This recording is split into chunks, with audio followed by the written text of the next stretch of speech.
కొంచెం fresh orange juice తాగుతూ ఆ ఓల్డ్ కొరియన్ ఉమెన్ని ఫేస్ మీద గట్టిగా కొట్టేయండి. 2023లో మ్యాసివ్ హిట్ అయిన బీఫ్ సిరీస్కి ఫాలో అప్ వచ్చేసింది. ఇది చూశాక మీరు కూడా ఆర్ యు పాలినీషియన్ అని అడుగుతారు. బ్రిలియంట్ పర్ఫార్మెన్సెస్ అండ్ క్రేజీ కాస్ట్తో వచ్చిన beef season 2 love, commitment and capitalism గురించి ఒక ట్రాజిక్ స్టోరీని చూపిస్తుంది. సో అందరూ వెంటనే మన మాంటెవిస్టా కంట్రీ క్లబ్కి వచ్చేయండి. అక్కడ అందరూ మన స్టోరీ యూట్యూబ్ ఛానల్కి సబ్స్క్రైబర్సే. ఇక బీఫ్ సీజన్ 2లోని హిడెన్ మీనింగ్స్లోకి డీప్ డైవ్ చేద్దామా? సీజన్ 1లో Danny Cho and Amy love మధ్య గొడవ చూశాం. కానీ సీజన్ 2లో మెయిన్గా రెండు కపుల్స్ మీద ఫోకస్ చేశారు. జాష్ మార్టిన్ అండ్ అతని వైఫ్ లింజీ, తర్వాత యాష్లీ అండ్ తన boyfriend Austin.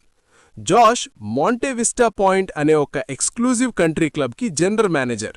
World's elite class అంతా అక్కడికే వస్తారు. అతని జాబ్ ఏంటంటే క్లబ్కి వచ్చే గెస్ట్స్ హ్యాపీనెస్ అండ్ కంఫర్ట్ ముందు ఇంకేదీ పట్టించుకోడు. తను దేంట్లో ఎంత తోపంటే గెస్ట్స్ కోసం తన పర్సనల్ లైఫ్ని కూడా సాక్రిఫైస్ చేస్తాడు. ఎగ్జాంపుల్ చెప్పాలంటే అతని మదర్ హాస్పిటల్లో చనిపోయిన నైట్ కూడా అతడు రాలేదు, ఎందుకంటే వర్క్లో బిజీగా ఉన్నాడు.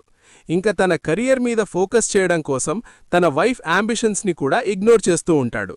అతని క్యారెక్టర్ ఆర్క్ సెల్ఫిష్నెస్ నుండి సెల్ఫ్లెస్నెస్ వైపు సాగుతుంది. సీజన్ ఎండింగ్కి అతడు మిగతా క్యారెక్టర్స్ అందరికంటే పెద్ద సాక్రిఫైస్ చేస్తాడు.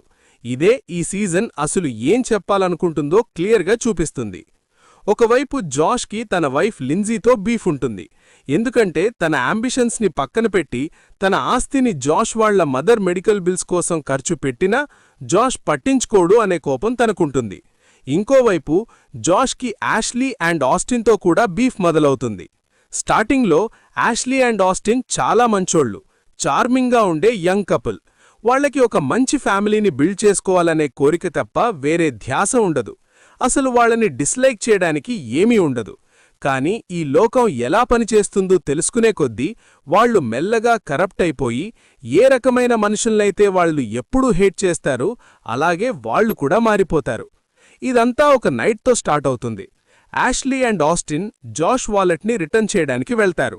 కాని అక్కడ జాష్ అండ్ తన వైఫ్ గట్టిగా కొట్టుకుంటుండగా వీడియో క్యాప్చర్ చేస్తారు.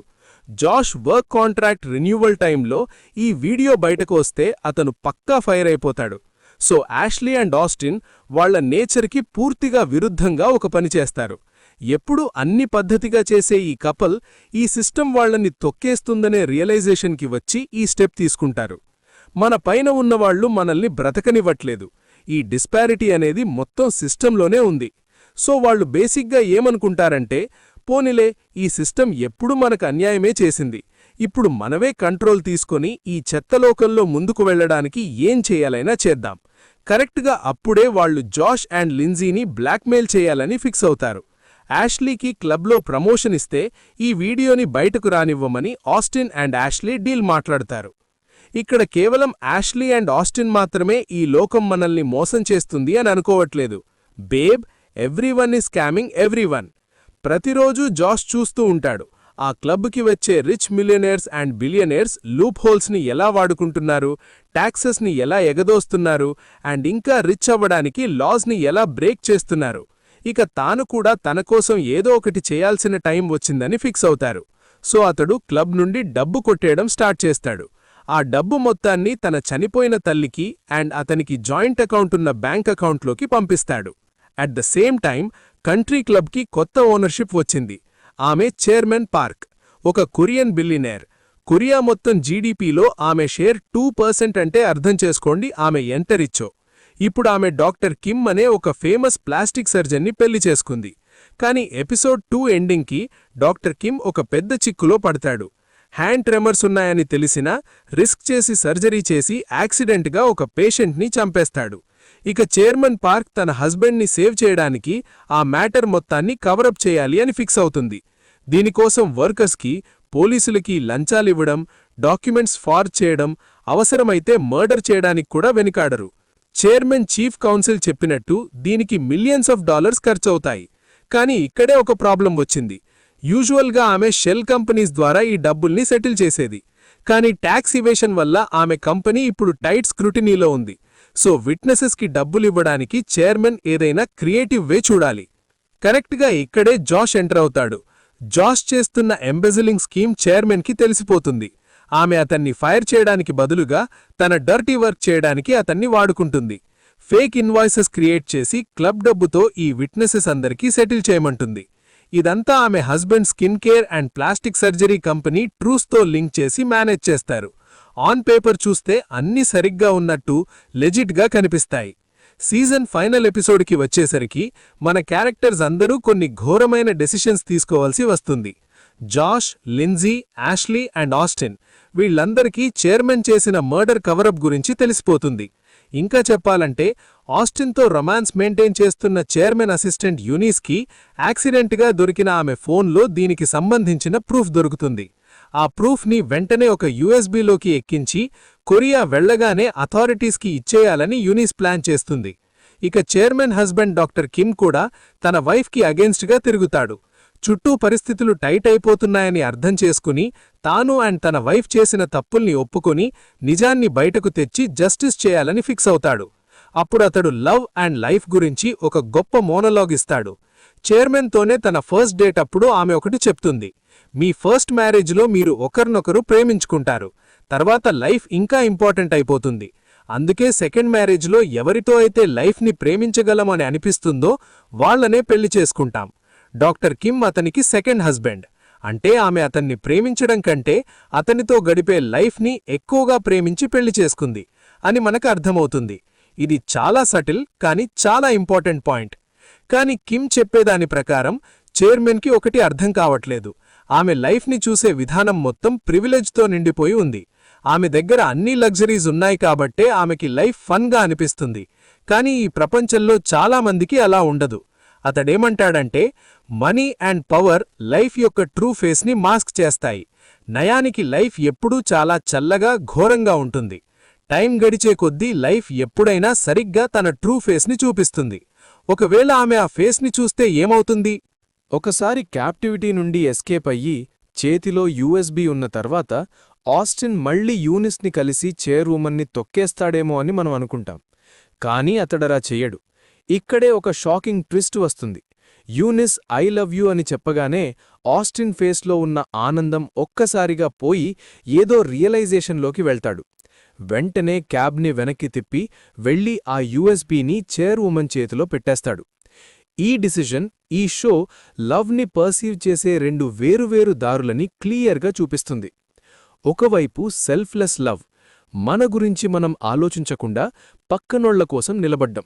దీనికి పర్ఫెక్ట్ ఎగ్జాంపుల్ జాష్. ఎంబెజ్లింగ్ కేస్లో తాను ఒక్కడ్నే మెయిన్ మాస్టర్ మైండ్ అని ఒప్పుకొని సరెండర్ అవుతాడు. ఎందుకంటే లిండ్జీ అండ్ మిగతా వాళ్లు సేఫ్గా బయటకు వెళ్లాలి అని. సీజన్ స్టార్టింగ్లో ఎప్పుడూ తన గురించే ఆలోచించే జాష్ ఎండింగ్కి వచ్చేసరికి పక్కనోళ్ల కోసం తనని తాను సాక్రిఫైస్ చేసుకుంటాడు. దానికి పూర్తిగా ఆపోజిట్ ఆస్టిన్. సీజన్ మొదల్లో అందరి గురించి కేర్ తీసుకునే ఆస్టిన్ ఎండింగ్కి వచ్చేసరికి కేవలం తన సెల్ఫ్ ఇంట్రెస్ట్నే చూసుకుంటాడు. ఇది చైర్వుమెన్ చెప్పిన పాయింట్కి మ్యాచ్ అవుతుంది. అంటే సెల్ఫ్లెస్ లవ్ అనేది ఒక ఇల్యూజన్ అని. మనం బిలియన్స్ ఆఫ్ ఇయర్స్ నుండి ఇంకా బ్రతికి ఉన్నామంటే దానికి కారణం మనం మనల్ని మాత్రమే ప్రేమించుకోవడం. క్యాపిటలిజం సక్సెస్ అవ్వడానికి మెయిన్ రీజన్ కూడా అదే. ఎందుకంటే అది కేవలం సెల్ఫ్ మీదే ఫోకస్ చేస్తుంది. మనకు ఇష్టం ఉన్నా లేకపోయినా మనముండే సిస్టంలో లవ్ అండ్ రిలేషన్షిప్స్ అన్నీ ఆ క్యాపిటలిజం ఫిల్టర్తోనే చూడాల్సి వస్తుంది. జాష్ సెల్ఫ్లెస్ అయ్యి బయటకు వస్తే ఆస్టిన్ సెల్ఫిష్ అయ్యి సిస్టంలో మర్జ్ అయిపోతాడు. దీంట్లో మీకు ఏ క్యారెక్టర్ ఆర్క్ ఎక్కువగా నచ్చింది? సో ఆస్టిన్ ఒక సెల్ఫిష్ డిసిజన్ తీసుకుంటాడు. కట్ చేస్తే ఒక 8 years ఫార్వర్డ్ వెళ్ళి చూస్తే ఇప్పుడు యాష్లీ మాంటెవిస్టాకి జనరల్ మేనేజర్ అయిపోతుంది. అండ్ వీళ్ళిద్దరికీ ఒక బాబు కూడా ఉంటాడు. ఆస్టిన్ ఎప్పుడూ కోరుకుంది కూడా అదే, ఒక పిల్లాడుండాలి అని. అతడు తీసుకున్న ఆ సెల్ఫిష్ డిసిజన్ వల్లే ఇప్పుడు ఈ లైఫ్ని ఎంజాయ్ చేస్తున్నాడు. ఆస్టిన్ క్యారెక్టర్లో వచ్చిన ఈ చేంజ్ని యాంట్స్ ద్వారా రిప్రజెంట్ చేశారు. మీరు అబ్జర్వ్ చేసే ఉంటారు, సీజన్ మొత్తం మధ్య మధ్యలో ఈ కటవేస్ వస్తూ ఉంటాయి. యాంట్స్ ఆర్ బీస్ ఇవి ఎప్పుడైనా ఒక గ్రూప్లా కలిసి ఒక కామన్ గోల్ కోసం వర్క్ చేస్తూ ఉంటాయి. ఇంకా చెప్పాలంటే ఎపిసోడ్ 1లో ఒక చనిపోతున్న తేనెటీగ అంటే బీకి హెల్ప్ చేస్తూ ఆస్టిన్ ఏడుస్తాడు. అంటే ఎవరైతే పక్కనోళ్లకి హెల్ప్ చేస్తారో ఈ సిస్టమ్ వాళ్లని గట్టిగా తొక్కేస్తుంది.